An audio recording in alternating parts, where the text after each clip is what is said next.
The general used a piece of meat to trick these slaves into the enemy's trap. It wasn't until they reached the depths of the canyon that they realized the danger. With their developed hearing, the slaves sensed that a group of unknown creatures was rapidly approaching them, but they didn't dare flee because they would be whipped by their master. At this time, those creatures were also getting closer and closer to them.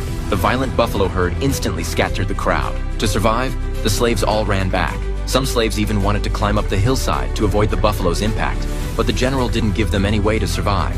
Everyone was not allowed to leave the canyon even half a step because the buffalo herd was the advanced troops sent by the enemy army. There were still thousands of wild buffalo behind that needed the slaves to lure out. In such a desperate situation, the slave Jimmy appeared unusually calm. With his extremely fast speed, he could freely shuttle through the buffalo herd and wasn't afraid of being trampled to death at all. He even rescued his master, who abused him daily in this extremely chaotic situation, showing how loyal he was. Jimmy thought he could survive after avoiding the buffalo's impact, but unexpectedly they couldn't avoid the general's cold arrow. Fortunately, the master blocked this arrow.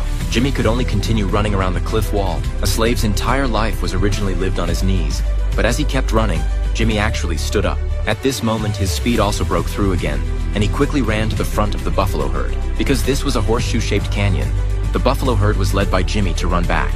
At this time, the enemy army still thought the buffalo herd had already achieved victory, but the next second, Jimmy led the wild buffalo and charged into the crowd.